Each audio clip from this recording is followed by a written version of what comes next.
스타벅스 오늘의 책은 정치의 몰락입니다. 이 책은 한국 정치가들이 가장 많이 찾는 전략가이자 언론의 단골 정치사회 코멘테이터이기도 한 저자 박성민이 현장에서 터득한 감각과 노하우를 바탕으로 한국 정치의 본질을 밝혀낸 책입니다. 인터뷰 형식으로 구성된 이 책은 과거 보수를 지탱하던 일곱 기둥이 무너지면서 지금 보수와 진보의 전략적 대치 상태를 지켜보고 총선과 대선을 모두 치르는 2012년이 과연 보수 우위 시대가 끝나는 역사적 변곡점이 될 수 있을지에 대한 해답을 모색하였습니다. 더불어 25년마다 20대가 역사의 중심 무대에 등장한 한국의 현대사와 75% 민주주의의 의미, 안철수 현상 등을 살펴보고 87년 체제를 넘어서는 새로운 2012년 체제를 예측하였습니다. 정치의 몰락이란 책으로 우리 정치가 나아가야 할 방향을 제시한 분이죠. 정치 컨설팅 그룹 민의 대표이자 유명 정치 컨설턴트 박성민 대표 모셨습니다. 안녕하세요. 예, 안녕하세요. 예, 나와주셔서 감사합니다. 예, 초대해 주셔서 감사합니다. 예, 그 책의 서문 이야기부터 하겠는데요. 정치의 몰락이란 책에 보면 그 서문에 누가 정치를 죽였는가로 시작을 하십니다. 예. 그 실제로 대표님께서는 우리의 정치가 죽었다라고 생각을 하시는지요? 뭐, 죽었다라고 단정적으로 얘기하기는 어렵고, 예. 그런 과거보다 많이 이제 힘이 약해진 것을 조금 문학적으로 묘사해보고 싶어서 예. 그 제목을 썼는데, 저는 사실 책 제목으로도 이걸 좀 고려했었습니다. 아, 그러세요? 예. 그런데 파울로 코엘류라는 소설가가 있지 않습니까? 예. 그것은 이제 베로니카 죽기로 결심하다. 예. 이제 그걸 염두에 두고 쓴 겁니다. 근데 예. 사람이 죽는다 그러면 이제 5가지 이유가 있죠. 예. 예를 병들어 죽거나, 예. 늙어 죽거나, 예. 사고로 죽거나, 예. 누가 죽였거나, 예. 아니면 스스로 목숨을 끊었거나, 예. 이제 이렇게 돼 있는 건데, 정치도 뭐 마찬가지입니다. 예. 그 경쟁자들이 죽였을 수 있죠. 예. 뭐 관료라든가, 예. 뭐 사법부라든가, 예. 언론이라든가, 예. 시민단체라든가 이런 데서 자기들이 힘이 세지기 위해서 경쟁자의 힘을 빼놓는 거니까 예. 뭐 그랬을 수도 있고, 예. 그 다음에 또 이제 스스로 뭐 국민들이 보기에 아주 혐오감을 갖도록 하는 행동들이 있지 않겠습니까? 예. 이제 그렇게 했을 수도 있고, 그 다음에 또 시대 상황이라는 것이 또 그렇게 예. 만들었을 수는 있겠습니다. 그러나 옛날에 어쨌든 저희가 어릴 때는 세상을 분류하는 방법이 정치, 경제, 사회, 문화 이런 순서로 다 분류한 거 아닙니까? 그렇죠. 항상 맞습니다. 정치가 제일 앞에 예. 있는 건데, 지금은 저는 맨 앞자리가 경제인지 문화인지는 모르겠지만 예. 정치가 맨 앞자리는 아닌 것 같아요. 확실히 옛날보다는 조금 힘이 약해지고 있는 것 같아요. 그런 걸 조금 표현하고 싶었습니다. 정치의 몰락이라는 거는. 네. 그러면 그렇게 정치가 경제나 문화한테 힘을 내주게 된 그런 이유가 어디에 있을까요? 아무래도 저는 뭐 여러 가지 이유가 있지만 예. 그 1990년 그러니까 독일이 통일되고 예. 사회주의가 무너지는 그 어간, 그때 이제 그 이전에는 주로 뭐 냉전이었지 않습니까? 예, 맞습니다. 그러니까 그때 그 냉전이 끝나고 사회주의가 해체되고 나서 곧바로 세계화 시대를 맞이하게 된 거 아닙니까? 예. 저는 그게 영향이 좀 있다고 봅니다. 이제 그런 세계화가 시작되니까 정치가 이룩하던 성취. 예. 그 전에 뭐 20세기를 우리가 보면 전쟁이 시효있지 않습니까? 예. 1차 세계대전, 예. 2차 세계대전, 그렇죠. 예. 또 한국전쟁, 예. 베트남 전쟁, 예. 또 수많은 또 뭐 혁명도 있고요, 예. 쿠데타도 있고. 예. 근데 당연히 그러다 보니까 영웅들이 누구였냐면 정치가나 외교관, 군인들 이런 사람들이었지 않겠습니까? 그러니까 당연히 뭐 2차 세계대전 때 그러면은 뭐 처칠이나 히틀러나 뭐 드골이나 루즈벨트나 그렇죠. 전쟁 영웅인들이 롬멜이나 패튼 같은 사람들, 몽고메리, 메가더, 아이젠하워 이런 사람들 다 영화로도 만들어진 거 아닙니까? 맞습니다. 예. 예, 그런 건데 이제 아무래도 이제 세계화가 시작되니까 정치의 성취는 10분의 1로 줄어들고 경제는 세계화가 되니까 경제와 스포츠와 문화의 성취는 한 10배쯤 커진 것 같아요. 예. 예, 그러니까 그런 상황이 아무래도 정치를 조금 과거보다 다른 또 경쟁자들보다 왜소하게 만들고 있지 않나 예. 그렇게 저는 보고 있습니다. 그렇군요. 그러면 정치에 아까 말씀하실 때는 영웅들이 쭉 있었다라고 이야기를 하셨는데요. 그럼 우리가 지금 이제 현재 2012년에는 정치에 있어서는 영웅이 나오기는 굉장히 힘들어진 건가요? 어떻게 보시나요, 대표님께서는? 그러니까 뭐 그런 얘기 있지 않습니까? 뭐 영웅이 역사를 만드느냐, 예. 역사가 영웅을 만드느냐, 이제 이런 얘기가 이런 논쟁이 좀 있는데 20세기나 뭐 그전에는 뭐 말할 것도 없지만 예. 20세기만 놓고 보더라도 아까 말한 대로 뭐 정치적 영웅들은 다 전쟁의 영웅들 아닙니까? 예, 예. 처칠도 그렇죠. 루스벨트도 예. 드골도 다 그런 예. 거고 그다음에 또 무슨 뭐 장군들도 다 그렇지 않습니까? 예. 아까 제가 쭉 나열했던 장군들 다 마찬가지고 그다음에 뭐 또 그 2차 세계대전 끝나고 나서는 이제 독립하는 과정에서 예. 수많은 나라들이 또 이제 그 독립의 영웅들이 있지 그렇죠. 않습니까? 독립의 뭐 예. 건국의 아버지들이 많이 나왔죠. 많죠. 말그대로. 그리고 또 혁명과 쿠데타들이 예, 많아요. 맞습니다. 뭐 마오쩌둥이나 덩샤오핑, 뭐 예. 박정희도 마찬가지고 예. 그런 게 굉장히 많고 또 그것들과 맞서 싸우면서 또 민주화 시대라는 게 있지 않습니까? 예, 예. 뭐 바웬서라든가 예. 만델라라든가 또 그렇죠. 우리나라로 말하면 김대중, 예. 김영삼 예. 이런 분들 다 영웅들이죠. 예. 그런 식의 영웅들, 전 세계 모든 사람들이 이름도 알고 그런 정도의 영웅이라는 건 1980년대가 마지막이 아니었나. 냉전이 끝나갈 무렵인데 예. 예를 들면 뭐 소련의 고르바초프라든가 예. 미국의 레이건이라든가 영국의 뭐 마가렛 대처라든가 그런 분들, 덩샤오핑, 예. 헬무트 콜 예. 이런 사람들은 뭐 딱 우선 이름만 들어도 뭐 무게감이 있고요. 그렇죠. 예. 전 세계 대중들이 대부분 다 알던 분들이고 그때는 왜냐하면 역시 그런 정치가 주인공이었으니까. 예. 근데 90년 넘어가면은 지금 정치 지도자들은 잘 모르죠. 아. 지금 뭐 영국 총리 캐머런 총리인데 예. 잘 모르고요. 메르켈 독일 총리도 사실 잘 모르고요. 모르죠. 예. 예, 맞습니다. 좀 확실히 위상은 달라졌다고 예. 봅니다. 그 정치의 사실 중요한 역할 중에 국민들을 행복하게 만드는 것이 있을 텐데요. 사실 이렇게 영웅들이 없어지고 뭐 이런 상황에서는 그 원래 본연의 그 정치의 목적 중에 하나인 국민들을 좀 행복하게 만들어줘야 된다라는 그런 그 목표를 달성하기 위해서 국민들이 어떤 그 일들을 좀 해야 될까요? 그런데 이제 그런 그 행복이라는 건 정치가 추구하는 가치 중에 하나겠지만 예. 또 반박도 있습니다. 아, 예. 행복이라는 게 측정 가능한 거냐. 예. 이를테면은 뭐 아주 잘 사는 나라도 예. 행복하지 않아서 자살률이 높고 그러지 예, 않습니까? 예, 예. 그래서 뭐 그 측정할 수 없으면 관리할 수 없고 관리할 수 없으면 개선할 수 없다. 예, 예. 이런 얘기가 있는데 예.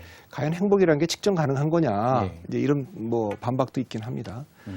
그렇지만 그런데 그렇게 그럼 측정 가능하지 않은 거를 정치적 목표로 내세울 수 있느냐. 예.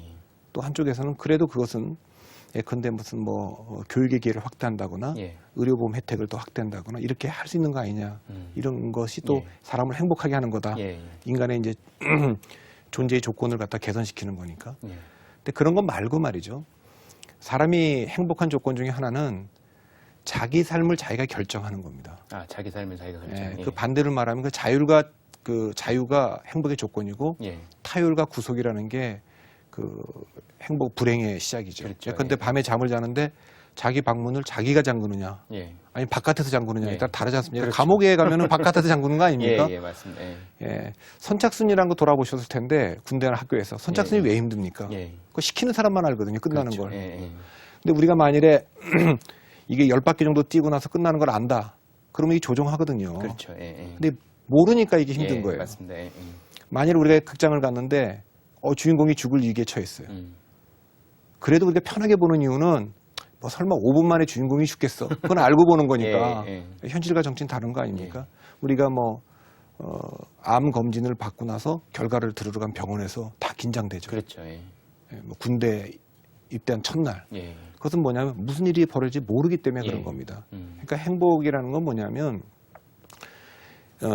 대낮에 쫙 뚫려 있는 고속도로 가는 것처럼 예측해야 됩니다. 몇 킬로 앞이 다 보이고 그래야지 예. 편하게 운전할 수 예. 있는 거 아닙니까? 그런데 이제 한밤중에 처음 가는 길에 꼬불꼬불한 산길을 갈 때는 불안한 거죠. 뭐가 나올지 모르고. 그렇죠. 예. 예. 그런 겁니다. 그래서 사람이 행복하지 못한 이유는 아침에 신문 탁 봤는데 겁이 나는 거예요. 아. 덜컹덜컹. 예, 예. 그러니까 한국 사회는 역시 그 불확실성이 많다. 그래서 이 불확실성을 좀 많다. 예. 제거해 주는 것이 전 정치의 본령이라고 보고요. 제가 예를 드는 건 이런 겁니다. 정치의 본질이 뭐냐 그러면 뭐 아젠다를 난아젠다로 바꾸는 기술이다. 아, 예. 불확실성을 확실성으로 바꾸는 예. 기술이다. 혹시 이제 그 옛날에 90년대까지만 해도 한 줄 서기 세치기 하지 말자. 예. 한 줄 섭시다. 이런 예. 캠페인이 많았어요. 맞습니다. 사람들이 예. 잘 안 섰는데 예. 어느 날 갑자기 번호 대기표라는 게 생겼잖아요. 예. 지금은 뭐 병원이나 은행이나 극장이나 예. 영화관 어디 가도 맞습니다. 예. 두 가지 좋은 점이 있어요. 하나는 이렇게 공정합니다. 그렇죠. 예. 근데 공정하다는 것보다 더 좋은 점이 뭐냐면 예측 가능해요. 예측이 뽑았는데 한 가능하다. 100번 정도 남았다. 예. 그러면 대충 커피나 한 잔 하고 오자. 그렇죠. 시간이 가늠이 되는 거죠. 그렇죠. 예, 한 20번쯤 남았다 그러면 화장실 갔다 오자. 예. 근데 뭐 10분도 안 남았다고 그러면 이거부터 처리하자. 예. 이렇게 되는 거니까 정치가 하는 일은 뭐냐면 그게 경제 분야든 뭐 교육 분야든 뭐 모든 분야에 이렇게 번호대기표 만들듯이 시스템으로 공정성과 예측 가능성을 확보해주면 사람들이 계획을 세울 수가 있으니까 예. 내 의사대로 뭘 결정할 수가 있으니까 예. 행복도는 조금 더 올라가지 않을까 저는 그렇게 기대합니다. 네. 그러니까 관련이 사실은 굉장히 많다라고 볼 수 있겠네요. 그렇죠? 그럼요. 예. 정치는 바로 그러니까 우리가 행복하지 못한 여러 가지 이유가 있지만 예. 그 중에 하나가 불확실성 때문에 불확실성 때문에. 예. 불안감이 증대하거든요. 예. 그러니까 사람이 행복하지 못한 수많은 요소 중에 하나는 불확실성 때문이거든요. 그러니까 그런 것만 제거해줘도 예. 좀 더 나아지지 않을까 이렇게 보죠. 그 대표님 책 이야기를 조금 더 이제 들어가서 해보면요. 그 작년 서울시장 보궐선거가 있었습니다. 그래서 그 지금 책에 말씀하시기를 20대부터 한 40대까지 당시 이제 반 한나라당, 지금으로 이제 표현하자면 반 새누리당이 되겠죠. 그런 그 정서가, 그러니까 반 한나라당으로 당시에 돌아선 것이 그러니까 경제적인 어떤 요인 때문이다라고 많은 사람들이 이제 이야기를 했었는데요. 대표님께서는 그런 요인 외에 다른 중요한 요인도 있었다라고 이야기를 하셨는데 그것에 대해서 좀 자세히 설명을 해주셨으면 좋겠습니다. 글쎄 이제 뭐 20대와 40대를 한꺼번에 묶어서 2040 세대 예. 뭐 이렇게 하고 그 세대를 뭐 진보 세대다. 예. 또 지난번에 그걸 뭐 계급 투표다 예. 이렇게 얘기하기도 하는데 저는 뭐 20대부터 40대가 새누리당에 대해서 호의적이 않은 건 사실이니까 이번 예. 선거에서는 나타났지 않습니까? 예. 그러니까 20, 40대가 많이 사는 이제 그 서울 같은데 수도권에서는 조금 맞습니다. 뭐 반새누리당이 예. 승리했으니까 예. 말이죠. 그러나 이걸 20대부터 40대가 다 똑같은 그 계급이다 이렇게 규정하는 건 좀 저는 동의하지 않습니다. 예. 특히 뭐 조건이 다 다를 텐데요. 예. 20대하고 40대, 30대가 예. 다 다를 텐데. 그러니까 경제적인 불안 때문에 그렇다 그러는데 지금 이 세계화 시대의 특징은 그 불확실성의 증대와 불안의 증대. 예. 이것은 국가나 기업이나 돈 많은 사람이나 돈 없는 사람이나 다 마찬가지입니다. 이제 그게 이제 있었기 때문에 이거를 뭐 특정한 세대만의 문제로 보기는 좀 어렵고요. 예. 경제적 이유가 물론 가장 큰 이유 중에 하나입니다. 예. 그런 불만이 있고요. 그러나 그거 외에 좀 약간 문화적으로도 조금 좀 달라진 거 아닌가 하는 생각을 좀 저는 합니다. 젊은 세대가요. 예. 예.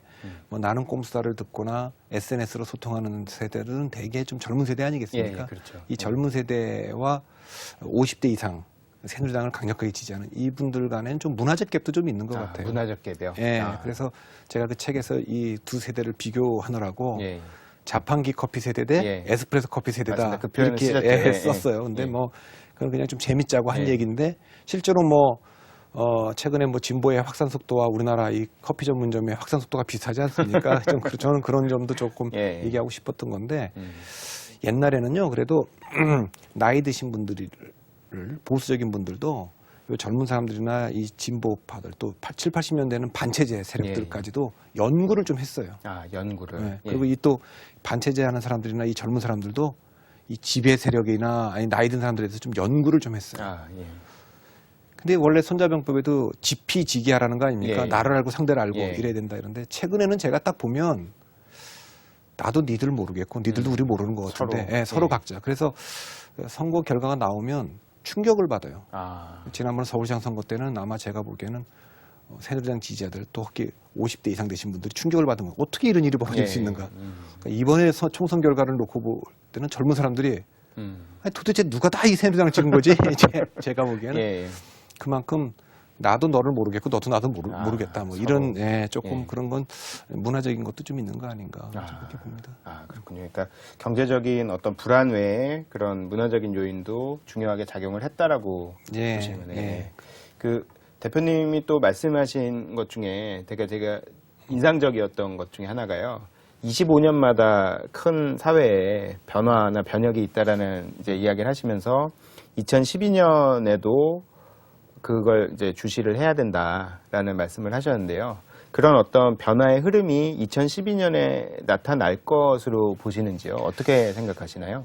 그런 어떤 법칙은 아닌데 제가 이렇게 그 역사를 뒤돌아보니까 예. 우연하게 그래요. 아. 그러니까 1960년에 4.19가 있었지 않습니까? 예, 예. 이제 그 3.15 부정선거 때문에 예. 이제 그 4.19가 난 예, 겁니다.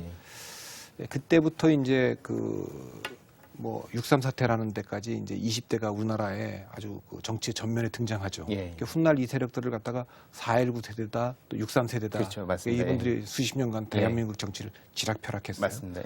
그 1960년부터 25년이 흐른 1985년도 예. 또 2.12 총선이라는 게 있었습니다. 음. 규제 당하고 있었던 양김 씨가 정치 활동을 재개하면서 신민당을 만들었습니다. 예. 신민당을 부활시켰고 저도 그때 처음 투표했어요. 아, 예.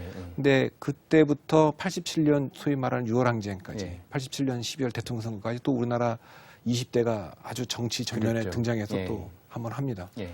그러다가 또 계속 좀 침묵을 지키다가 예. 그 1985년에서부터 25년 흐르면 2010년 지방선거 때 예. 갑자기 투표장에 나왔어요. 아. 그러니까 그 전에 2008년 그 총선거가 국회의원 선거가 46.1%의 투표율이었거든요. 아, 굉장히 그 낮았네요. 굉장히 예. 낮았는데 2010년 지방선거 투표율이 54.5%입니다. 8.4%가 올라갔는데 예. 놀랍게도 40대 이상에서는 단 1%도 증가하지 않았어요. 아. 그 투표율 증가가 다 20, 30대에 의해서만 견인된 젊은 겁니다. 층에 의해서. 아, 그렇군요. 그러니까 그때부터 이제 그러면 이제 총선 대선이 있는 2010년도 12년까지는 또 20대가 정치에 전면적으로 부상하는 시기를 보고 있고 이번 총선도 54%대인데 예. 굉장히 높은 겁니다. 예. 대통령 선거는 더 높아지겠죠. 예. 예. 아, 그러면은 소위 4.19 세대나 63 세대가 뭐 꽤 오랜 기간 이제 힘을 발휘했고 그리고 85년, 87년 거치면서 어떻게 보면 그 386 세대들이 또 힘을 예. 발휘한 것처럼 지금 젊은 세대들도 향후에 그렇게 될 거라고 보시는 건지요? 예, 그 아마 오바마 대통령을 만들어낸 젊은 세대도 우리 손으로 아프리카계 혼혈을 대통령 만들었어. 예. 이런 성취가 있을 거예요. 예. 저희 세대도 우리 손으로 군사 독재는 끝냈어. 예. 이런 성취감이 예. 있거든요. 그러니까 역시 문제는 이 세대가 집단적으로 어떤 성취를 갖는 게 굉장히 중요합니다. 예. 삶의 자신감을 예. 우리가 우리 손으로 해낸 거야 그거. 그렇죠. 이런 예. 건데 당연히 20대, 30대가 특히 20대가 경제적 패권을 질 수는 없는 거 예, 아닙니까? 그렇죠. 예.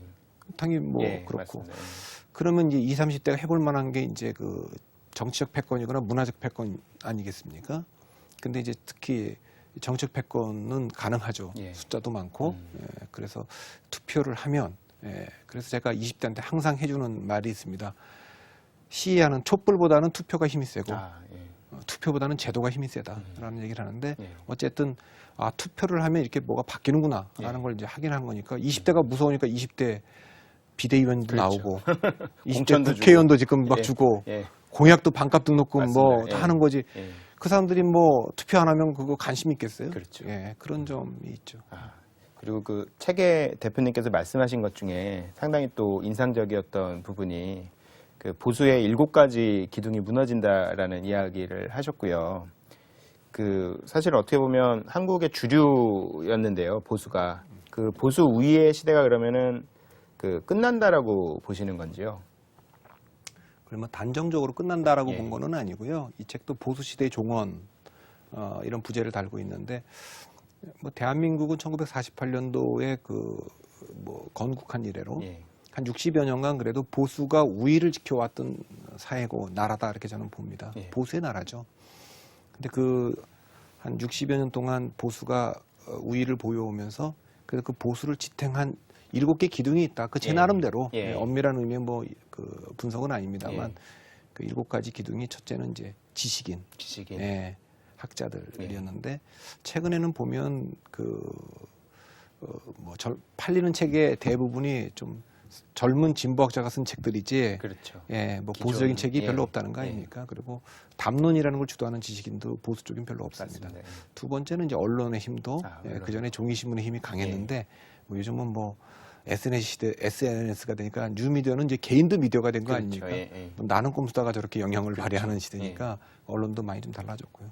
세 번째는 이제 문화죠. 문화. 예, 예. 문화인데 문화도 보면 문화는 원래 어느 나라나 좀 진보적인데 예. 우리나라는 약간 특수해서 예. 문화계가 굉장히 보수적인 거였는데 최근에는 뭐 PD들이나 작가들이나 영화 감독들이나 배우들이나 뭐 개그맨들까지도 조금 진보적인 맞습니다. 생각을 많이 예, 갖고 그렇죠. 있으니까 예. 그것도 좀 바뀐 것 같고요.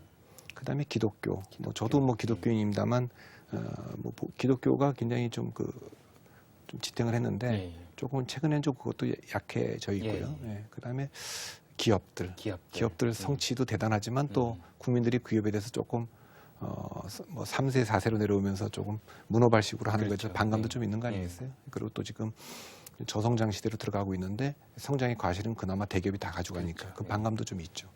그다음에 국가 권력기관들이 아, 있죠. 권력기관들. 예, 뭐 정보기관들도 있고 뭐 이런 것들도 그동안에 보수가 지배하는데 굳건한 버팀목이었는데 옛날에 뭐 중앙정보부로 뭐 그냥 날던 새도 떨어뜨린다 이런 거 있었는데 요즘은 이제 거기도 힘이 많이 약해진 거 아닙니까? 그것은 뭐 옛날보다 실력이 줄었다기보다는 이 일하는 조건이 달라진 거죠. 옛날에 뭐 불법, 탈법 이런 거 뭐 다 마음대로 했지 않습니까? 그렇죠. 근데 예. 요즘 그런 거 못 하니까 그렇고 7번째는 뭐 역시 정당도 옛날에는 보수 정당이라면 대한민국의 최고 엘리트들이 가던 데였는데 요즘은 그때보다는 좀 엘리트들이 뭐 기업 쪽이라든가 예. 뭐 다른 쪽으로 많이 그렇죠. 빠지니까 예. 그것도 약해진 겁니다. 그래서 7개의 기둥이 많이 흔들리면서 전체적으로 보수 우위 시대가 끝나가고 있고 저는 보수와 진보라는 표현 쓰는 건 별로 동의하지 않는데 굳이 이제 뭐 우리가 지금까지 써온 거니까 굳이 쓰자면 보수와 진보가 좀 전략적 대치기로 들어갔다. 대치기로. 이번에 총선 결과를 보시면 거의 5대5로 나왔거든요. 물론 이 결과는 새누리당 대 반새누리당 이렇게 보는 게 정확합니다. 이쪽 반새누리당에도 보수적인 분들이 있고 새누리당 지지자 중에도 진보적인 분들이 있겠지만 그렇죠. 그러나 이해하기 쉽게 보자면 전반적으로 보면 보수와 진보가 좀 전략적 대치기로 들어갔다. 어느 한쪽이 우위에 있다 이렇게 보기는 어렵지만 비슷해진 거 아닌가. 그렇군요. 그러니까 대치의 상태까지는 왔다. 그렇게 그러면 보시네요. 한쪽이 일방적으로 약자라고 얘기할 수는 없는 거죠. 그 한국 보수의 문제에 대해서 이야기를 이제 언급하시면서 세상을 보는 눈이 안보와 성장 그 두 가지 프레임밖에 없다라는 이야기를 하셨습니다. 그것도 사실 굉장히 인상적이면서 또 굉장히 수긍이 가는 그런 표현이었는데요. 그 대표님은 그러면서 이제 결국은 공화의 시대로 넘어갈 것이다라고 이야기를 하셨고요. 그 공화의 시대에는 가장 중요한 덕목들이 어떤 게 있을까요? 그 약간 뭐 두 개가 좀 혼재되어 있는데 첫 번째 얘기 먼저 좀 말씀 좀 드리면 사실 이제 보수가 이제 안보와 성장 두 개의 프리즘을 갖고 세상을 볼 수밖에 없었던 역사적 배경이 있죠. 우리 이제 북한하고 대치하고 있는 거 아닙니까? 그렇죠. 북한하고 전쟁도 치렀고 호시탐탐 뭐 여기 68년까지 뭐 청와대 앞까지 김신조까지 내려왔다는 거니까 그러기도 하고 지금도 뭐 핵실험도 하고 미사일도 쏘고 하니까 그러니까 안보가 중요하죠. 그러나 또 그 한편으로 또 우리나라를 또 건설하고 세워야 되니까 아마 이거 박정희 대통령이 내건 슬로건인 일하면서 싸우고 싸우면서 일하자. 그게 아마 안보 성장을 가장 딱 추격적으로 보여준 거죠. 그렇기 때문에 우리나라의 보수는 이제 안보 보수하고 경제 보수 이렇게 두 개가 있죠.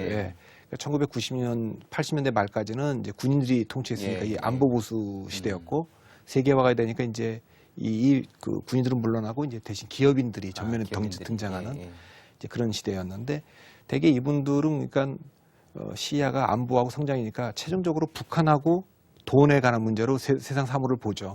세상 사물을 아예. 근데 이번에도 총선 과정에도 이제 그 통합진보당의 이정희 후보가 왜 그 후보 단일화 하는 과정에 문자로 뭐 보내갖고 결국 스스로 그만두게 됐는데 그건 약간 민주주의에 관한 문제입니다. 그런데 이제 보수 신문에서는 이제 그게 그 다음 가면 이 경기 동북파 이렇게 가다가 이거 북한 이렇게 가거든요. 그렇죠. 그러니까 그런 면이 좀 있다. 이제 그렇게 말씀을 좀 드린 거고요. 그래서 안보 보수와 이 그 경시장 보수가 두 가지 축이었는데 이 두 가지가 좀 흔들리니까 사회적 보수, 문화적 보수, 그러니까 사회적 이슈나 문화적 이슈에서 자기들 기준, 뭐 예를 들면 인권, 그다음에 사생활 보호, 뭐 그다음에 뭐 이런 거 하다못해 뭐 줄기세포에 대한 연구는 어디까지 우리가 허용할 것인가, 다민족 국가에 대한 우리 입장은 뭐냐, 뭐 이런 거에 대한 건 조금 소홀했던 게 아닌가 보수 쪽에서. 그러네요. 의제는 그쪽으로 넘어가고 있는데 그런 부분에 대해서 조금 그 소홀히 하고 있다. 그걸 좀 제기한 거고요. 두 번째 질문이 이제 공화의 시대는 사실 제가 이제 시대 구분을 네 단계로 나눠놨는데 1950년대는 이제 전쟁도 있었고 수백만 명이 죽었고 그러니까 그때는 이제 살아남는 거 자체가 목표였죠. 그렇죠. 생존이 예, 진짜, 생존의 시대, 예. 생존에 대한 회의감이 예. 있고, 그러니까 그 실존의 시대였다. 예, 실존. 우리가 이제 보릿고개 딱 넘긴 1970년대하고 80년대 20년간은 먹고 사는 문제 해결되고 나니까, 근데 왜 국가 권력이 이렇게 툭 하면 이게 쿠데타고 이게 계엄령이고 이렇게 무슨 긴급 조치고 그러냐? 그렇죠. 예. 그러니까 이제 국가 권력에 대한 회의감이 있으면서 민주의 시대가 열린 민주의 겁니다. 시대. 그 유월항쟁까지 왔죠. 예. 그러다가 이제 89년도, 90년에 뭐 독일도 통일되고 예. 사회주의가 무너지니까 아, 이게 역시 진보는 먹고 사는 문제는 좀 약하구나. 그래서 진보에 대한 회의가 예. 싹 트면서 자유의 시대가 열린 자유의 겁니다. 시대, 예. 90년대하고 2000년대 예. 초까지는. 그래서 그걸 이제 신자유주의다 신자유주의. 그렇게 하기도 하고 뭐 세계화도 시작되고 그렇죠. 막 예. 이렇게 했으니까 음. 김대중 정부, 노무현 정부도 자유주의 정부를 한 거죠. 그렇죠. 예. 예. 그러다가 이제 2008년도에 시작된 그 월가의 그 예. 리먼 브라더스 파산부터 시작해서 전 세계를 뒤덮고 있는 그 분노의 시위를 예. 보면서 우리가 그토록 믿었던 시장에 대한 회의감을 갖기 시작한 겁니다. 그렇죠. 시장이 모든 걸 다 해결해 주는 건 아니구나. 그러면서 우리 사회에 갑자기 어느 날 정의란 무엇인가?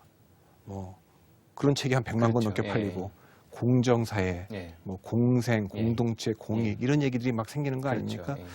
그래서 이제 아 시장이 모든 걸 해결해 주는 게 아니구나라는 걸 생각하면서 이제 그래서 이제 공화의 시대로 들어가야 되는 거 아닌가. 아, 예. 이때 공화라는 거는 좀 제가 보기에는 좀 그 공정과 책임 막 이런 것이 조금 공정과 책임. 공정과 예. 책임이 좀 강조돼야 되는 거 아닌가 하는 생각을 좀 하고 있습니다. 아. 이 책임은 뭐 기업의 책임도 있고 국가의 책임도 있고 예.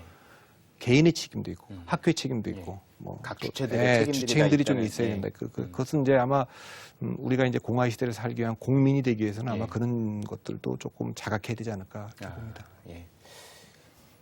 그 대표님이 또 이제 이야기하신 것 중에 굉장히 또 인상적이었던 것 중에 하나가요. 그 챕터에 보면 75% 민주주의를 향하여라는 부분이 있습니다. 사실은 굉장히 이전에 그런 주장을 하셨던 분들이 제가 알고 있기로는 없었던 것 같은데 굉장히 단정적으로 어떻게 보면 75% 민주주의가 굉장히 이상적이다라고 이제 그 말씀을 쭉 설명을 풀어주셨는데요. 제 생각엔 너무 좀 75%라고 하면 압도적인 퍼센트 아닌가, 비율이 아닌가라는 생각이 들고요. 그렇게 이야기하신 이유랑 그것이 달성되기 위해서는 어떤 전제 조건들이 성립이 돼야 되는지 그 의견이 궁금합니다. 이제 흔히들 민주주의에 대해서 민주주의는 뭐냐? 예. 그러면 이제 다수결의 원칙 아니냐 그렇죠. 이렇게 예. 교과서에서 예. 배우고 있죠. 그러니까 51대 49가 돼도 결정이 될 수 있는 거 아닙니까? 예. 표결하면 되는 거니까. 예. 그래서 총선에서 이긴 정당이나 또 대통령 선거에서 이긴 정당이 책임지고 정치를 하고 그다음에 그 책임은 그 다음 선거에서 지면 되는 거다. 예. 이게 보통 우리가 교과서에서 배운 그렇죠. 얘기고 예. 왜 그렇게 표결하지 않느냐? 왜 이게 체류탄 터뜨리고 말이죠? 그렇죠. 문 부시고 이렇게 강제로 막고 그렇죠. 말이죠. 이렇게 하느냐? 그러는데 사실 51대 49의 민주주의를 하는 나라가 생각보다 많지 않습니다. 아, 그런가요? 예. 그것은 어떻게 보면 민주주의보다는 주주자본주의에서 더 확실하죠. 아, 그렇죠. 기업에서는 51% 지분을 갖고 있으면 뭐 인사권이고 경영권 그걸 못 갖고 있어도 그렇게 그렇죠. 하는데 예. 일대 주주가 되면 되게 하지 않습니까? 그렇죠. 예. 예. 근데 51%면 거의 다 하는 겁니다. 그렇죠, 맞습니다. 예. 상대 반대파가 49%가 되더라도 표결로 딱 결정되는 그렇죠. 거예요. 그건 예. 주주총회에서. 예. 그렇게 하는 나라가 미국입니다. 미국은 대통령 선거에서 선거인단 한 석이라도 이기면요. 그렇죠. 그러면 의회와 행정부의 고위직이 다 나갑니다. 아, 알아서 짐 싸서 나가요. 우리처럼 예. 내쫓지 않아요. 예. 엽간제거든 스포츠 예. 시스템을 하거든요. 예. 근데 우리는 사실 공무원들이 정년제고 임기제죠. 예. 그래서 정권이 바뀌고 나면 한 몇 분 정도 내쫓았다가 이 소송 걸려갖고 다 이게 들어오지 예, 않습니까? 예, 맞습니다. 예. 그렇고 미국은 또 국회의원 선거에서 이기게 되면 다수당이 상임위원장 전체를 다 가져갑니다. 아. 책임 정치하는 거죠. 근데 우리처럼 이렇게 의석수로 나누진 않죠. 우리는 의석수 따라 배분입니다. 예. 그렇기 때문에 우리는 사실 51대 49 하는 나라가 원래 아니었고 예. 또 제가 곰곰이 생각해 봤어요. 아니 뭐 FTA든 무상급식이든 4대 강이든 이슈가 있을 때마다 저렇게 승복을 안 하는데 예. 반대파들이 도대체 몇 퍼센트 정도면 승복을 할까 예. 고민을 해봤어요. 예. 5대5는 당연히 승복이 안 되는 예. 거죠. 6대 4면 될까? 음. 그러다가 이제 66대 34 음. 이 정도 생각해 봤어요. 예. 요 정도면은 3명이 점심 먹으러 가려 그러는데 2명은 김치찌개 먹으러 가자 그러고 1명은 짜장면 먹으러 가자. 이러면 66대 34 아닙니까? 그러네요. 예. 근데 그 34 한 명이 짜장면 먹으러 가자는 목소리가 크면 예. 이 결정이 안 될 수도 있어요. 그렇죠. 예. 근데 한 명이 더 와갖고 왜 그러냐 얘기 들어보더니 이 짜장면 먹으러 가자서 그런다 그러니까 이 새로운 사람이 무슨 짜장면이냐 오늘 김치찌개 먹자 예. 1대3이 되면 이 결론이 납니다. 아, 그러니까 그래서 제가 75%를 얘기를 했는데 예. 그 근거가 있어요. 2004년도에 노무현 대통령 탄핵을 하니까 되게 그때 탄핵이 잘 된 거다 이런 여론이 한 25%. 4분의 1 정도. 그리고 이거 그래도 뭐 좀 노무현 대통령도 뭐 문제가 있었지만 예. 탄핵까지 갈 건 아니었다. 이게 한 75%. 예. 그러니까 조용해져요. 반대파들의 목소리가 조용해져요. 예. 그중에 금융실명제도 그 정도 비율이고. 아, 그래서 제가 이 정도면 조용해지는구나. 예. 그랬는데 그렇게 하는 게 조치를 취하는데 대통령 선거를 저는 결선 투표제 해야 된다고 봅니다. 결선 투표제를 도입해야 지금 우리가 되는데, 87년도에 대통령 선거가 부활된 이후로 지금 5명의 대통령이 나왔는데 5명의 대통령 중에 한 명도 50%를 얻은 대통령이 없어요. 다섯 명의 대통령이 투표에 다- 참여한 유권자 중에 유권자 중에 뭐 50%를 다 못 넘었죠. 그렇군요. 심지어 노태우 대통령은 36.6% 갖고 대통령이 됐어요. 예. 그게 정통성이 약하죠. 음. 그리고 안 찍은 사람들은 계속 그 그렇죠. 대통령에 승복을 안 대해서 하죠. 승복을 안 예. 하죠. 그러니까 일단 결선 투표제를 하면 최종적으로는 대통령이 최하 50% 넘는 겁니다. 프랑스가 그렇게 합니다. 그렇죠. 예, 결선 투표제가 예. 있죠. 두 번째는 국회의원 선거도 지금 한 석이라도 더 이기면은 한 표라도 얻으면 그렇죠. 대통령 국회 되는 거 아닙니까? 예. 근데 이것도 저는 우리 사회에서는 이제 한계 온 거다. 그래서 저는 중대 선거구제를 좀 바꿔서 중대선 당선자의 지지율 합을 꼭 75%는 아니더라도 예. 70% 이상으로 해주고 낙선자들의 지지율 합을 뭐 30%대로 예. 묶으면 최소한 국민의 70%나 75%는 당선자한테 표를 던지는 거 아닙니까? 자기가 찍은 사람이 하여튼 국회의원이 되니까. 예, 그렇죠. 예컨대 뭐 고양시 같으면 4명을 뽑는데 예. 그러면 새누리당이 지금 4명 다 내지 않습니까? 예. 민주통합당도 4명 예. 다 내고 그런데 거기에 뭐 새누리당과 뭐 민주통합당은 아마 당선되려면 2명 내지 3명밖에 복수 공천 못할 겁니다. 예. 그럼 진보정당은 1명 내도 되는 거고 예. 그렇게 하는 거고 그다음에 정당도 예.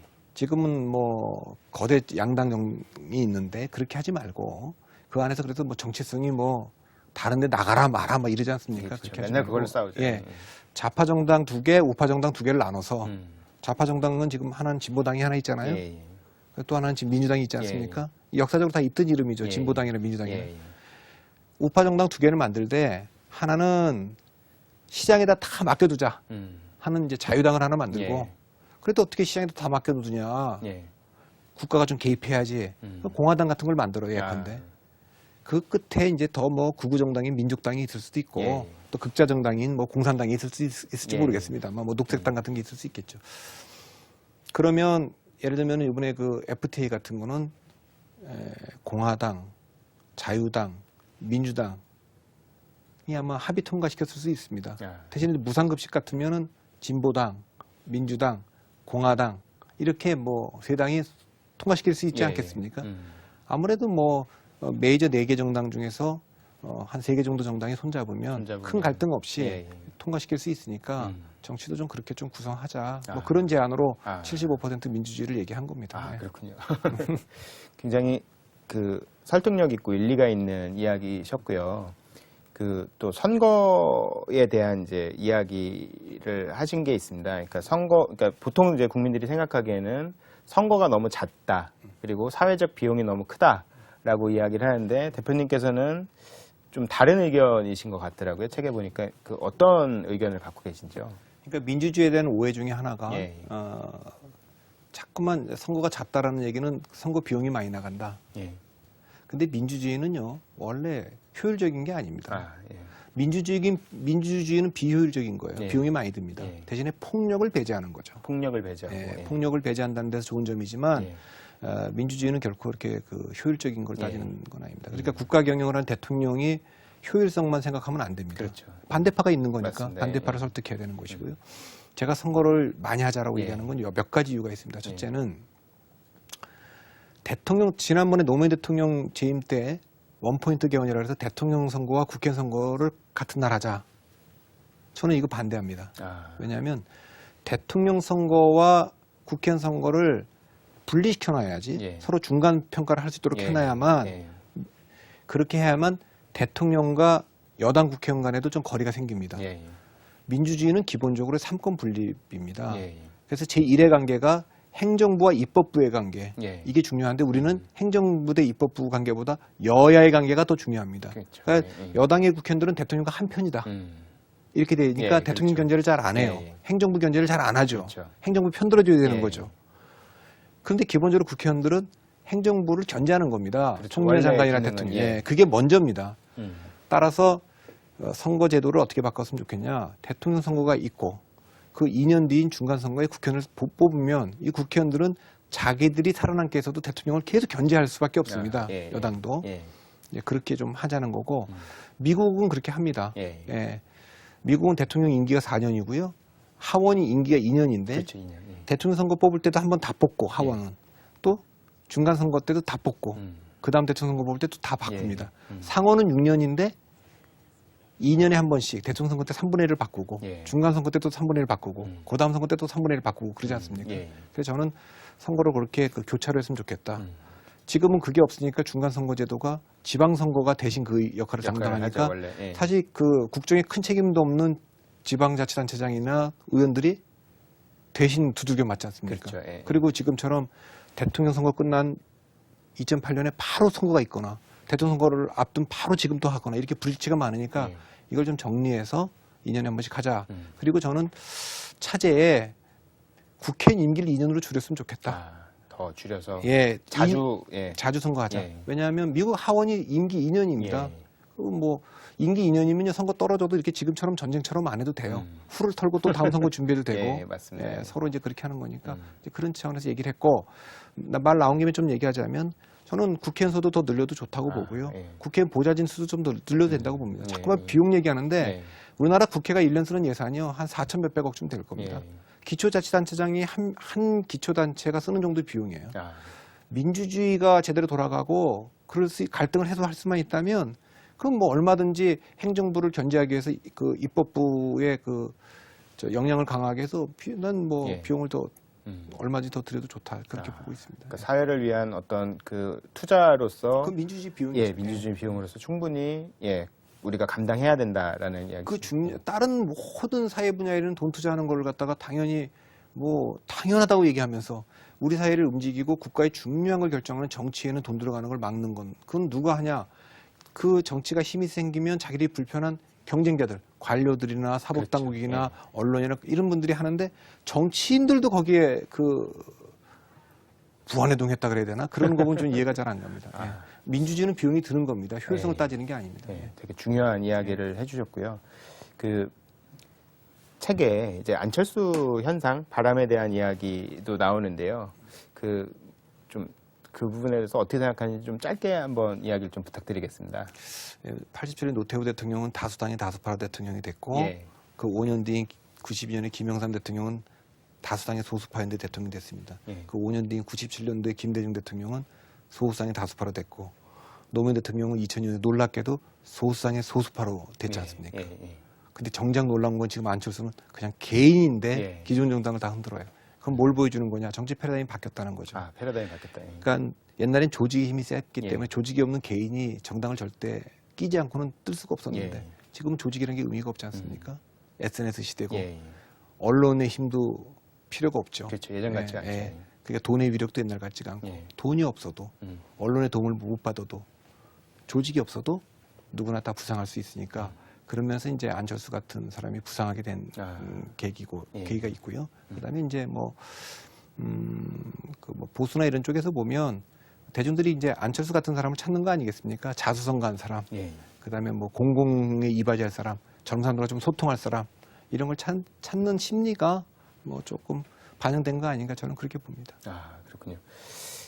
올해 그러니까 굉장히 중요한 선거가 두 번이 있고 한 번은 이미 총선을 치렀고 이제 대선이 남았는데요. 2012년이 우리에게 나중에 어떤 역사로 기록이 될까요? 그거는 현재는 모를 수 있는데 훗날 돌이켜 보면 이런 정도는 기록될 것 같아요. 보수가 지배해오던 보수 우위의 나라였던 대한민국이 2012년을 계기로 보수와 진보가 세력 균형을 잃은 역사적 변곡점이 된 해였다. 아, 세력 그래서 균형을 이루는, 예, 예. 한쪽이 일방적으로 한쪽을 강화부 쪽으로 끌고 갈 수 있는 시대는 끝났구나. 그래서 더 이상 이제 힘의 균형이 있다면 예. 보수 타도, 진보 박멸 이렇게 그 전쟁 같은 예. 예, 그런 그 정치는 이제 끝내고 예. 원래 정치라는 건 선거라는 건요 예. 스포츠와 전쟁 중간쯤에 있을 겁니다. 예. 그런데 이제 룰은 스포츠와 같이 정해놓고 예. 심리적 상태는 전쟁 같은 상태입니다. 그러네요, 진짜. 예, 예. 그런데 점점 이제 그 우리가 선진화가 된다는 건 후진국일 때는 이 갈등이 점점 그 전쟁적인 상태로 가는 거고 수렴되는 예. 거고요. 그게 조금씩 약해지고 아까 뭐 75% 민주주의가 예. 되면 점점 스포츠 쪽에 가까이 가는 아. 경쟁 룰에 따라서 예. 이제 그렇게 좀 되는 변곡점으로 왜냐하면 한쪽이 한쪽을 일방적으로 이제 제압할 수가 없으니까 말이죠. 예. 예. 그런 해로 기록될 것으로 보고 기록됐으면 좋겠습니다. 아, 그렇군요. 그 개인적인 질문이 하나 있는데요. 그 책에도 그런 이제 대표님께서 이야기를 하셨는데 어떻게 보면 정치인을 양성하는 일종의 제도, 조직, 아카데미 이런 게 되게 부재하지 않습니까? 시스템도 없고 그 대표님께서 혹시 그런 것들을 위해서 어떤 활동을 하거나 계획하고 계신 게 있는지 좀 궁금하거든요. 그런 마음은 좀 있어요. 아, 그러세요? 예, 왜냐하면 근데 전 세계적으로 정치 지도자가 양성되는 건 교육에 의한 건 아닙니다. 아, 예. 왜냐하면 역사적 상황에 의해서 지도자들이 집단적으로 나왔어요. 아, 전쟁을 겪는다든가 예. 혁명을 겪는다든가 이렇게 되면 그 시대를 살아가는 사람들이 뭐 독재 시대도 마찬가지고 예. 수십만의 수백만의 사람들이 정적으로 각성을 하게 돼 있고 예. 그 속에서 정치 지도자로 자기도 모르게 교육이 되는 겁니다. 아, 그렇군요. 경험 속에서. 예. 근데 그런 상황이 없으면 그런 상황이 없을 때는 예. 어쩔 수 없이 차선으로 시스템으로 되든가 예. 아니면 굉장히 강력한 교육을 시키든가 해야 됩니다. 예. 그러니까 우린 지금 지금 독재로 돌아갈 수도 없고 전쟁을 예. 할 수도 없는 예. 상황이니까 그래서 지금 사실 일본이나 유럽이 다 리더십의 위기를 겪는 예. 겁니다. 이제 그 세대가 다 전쟁을 경험한 세대가 다 끝나니까 예. 이게 잘 안 되지 않습니까? 그런데 우리는 이제 국회가 그런 시스템도 못 갖고 있고 교육도 안 시키고 있는 게 문제입니다. 그렇죠. 예. 예, 그래서 제가 그런 얘기를 들었는데 연예 기획사들도 가수 하나 키우려면 몇 년씩 훈련본을 시켜서 보내는데 맞습니다. 예. 우리나라 정당은 전국 돌아다니면서 그 뭐 감동인물 찾는다고 송혜 씨가 하는 전국 노래자랑처럼 그렇게 뽑으면 예. 의지도 없고 훈련도 안 됐기 그렇죠. 때문에 절대 지도자가 안 되죠. 그러니까 지도자 양성 과정이 대학에 있든지 정당에 있든지 또 그런 데 없으면 나중에 뭐 또 저 같은 사람이라도 뭐 예. 개인적으로라도 그런 걸 좀 만들 생각도 좀 있죠. 아, 그러시군요. 그 마지막 그 질문인데요. 이제 대선을 앞두고 있고요. 그 대선을 앞두고 그 대표님께서 많이 바빠지실 것 같습니다. 그 준비하고 계신 어떤 책이나 활동이 있으신지요? 네, 그 책에 대한 생각은 늘 하고 있어요. 그러세요? 예, 예. 근데 이 책도 정치의 몰락도 사실 한 2, 3년 전에 나왔어야 되는 책인데 지금 예, 나왔거든요. 그러니까 출판사랑 얘기한 것도 있고 제가 쓰고 싶은 책도 있는데 그게 과연 나올 수 있을지는 모르겠고 쓴다면 예, 예. 아까 공화의 시대 말씀하셨지 않습니까? 대한민국이 어느 사회로 갔으면 좋겠고 우리가 합의할 수 있는 가치는 보고 그런 것을 좀 담는 좀 구체적인 대안을 좀 내놓는 그런 책을 썼으면 하는 바람이 있습니다. 뭐 잘 될지는 모르겠고요. 예. 오늘 여러 가지로 그 우리나라 정치에 나아갈 방향을 정확히 제시해 주셔서 감사하고요. 오늘 귀한 시간 내주셔서 감사합니다. 예, 감사합니다.